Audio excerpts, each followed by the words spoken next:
What is up, guys? It's Chef Austin here, gonna show you how to make the perfect burger. Even better than the one that Gordon Ramsay will tell you is the best. So we're gonna start out here with a couple pounds of ground beef, 80%. We're gonna add a little bit of ketchup. That'll add some moisture into the burger. Not too much, not too little.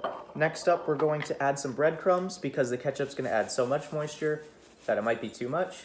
So breadcrumbs will make them not fall apart, but still keep that moisture in there. Next, we're gonna crack one egg. Very nice, very nice. And now, just a touch, not a lot, of Worcestershire sauce, however you say it. You don't want too much in there. Add a little bit of salt, a little bit of pepper,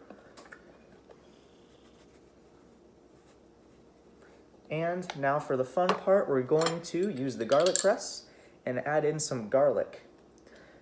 This is my secret ingredient, no longer a secret apparently, because you now all know it. One is in there. We're gonna go 2. With this much meat, I actually think I would normally add 3 cloves because that first one was pretty small, but the Worcestershire will add us a lot of flavor, so we won't be missing out too much.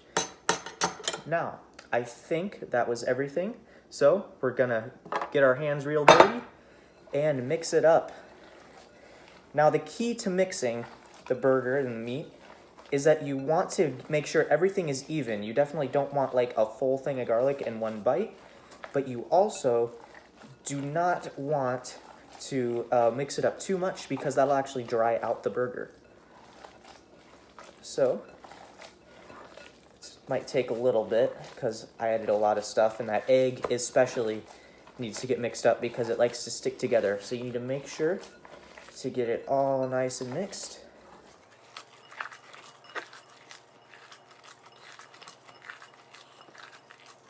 All right, now we're going to make our patties.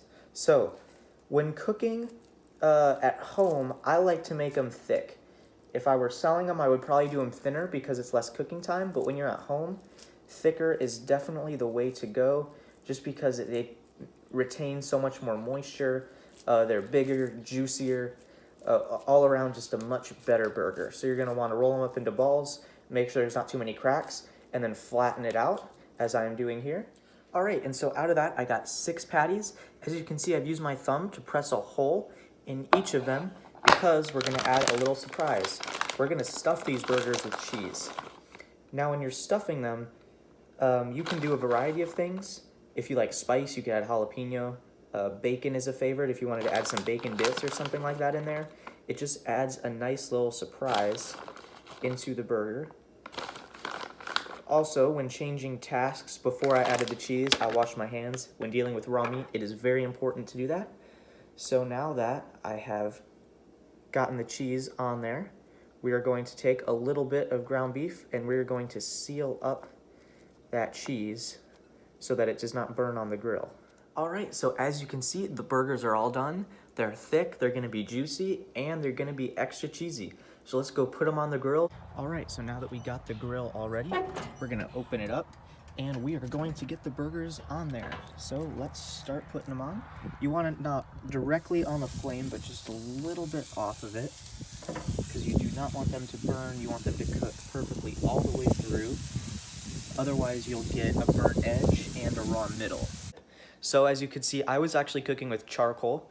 Now there's pros and cons to cooking with charcoal and cooking on a flat top gas grill. In my opinion, there is no cons for a charcoal grill.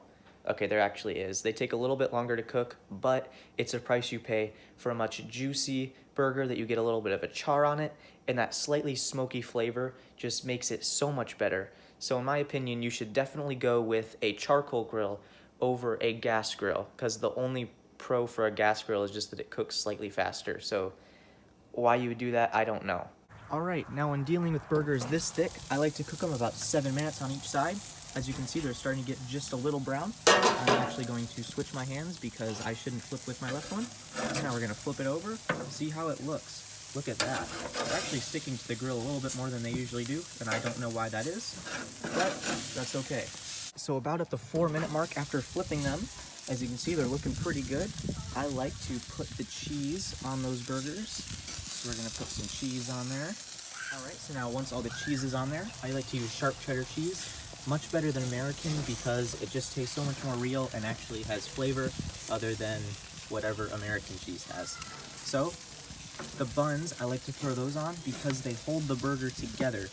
Otherwise, burgers are greasy, so they will just fall apart. So sorry as I'm not really like keeping track as I'm just throwing them on there. So now once all the buns are on, you want them on the bottom rack if you have a top rack because that'll get the char onto them.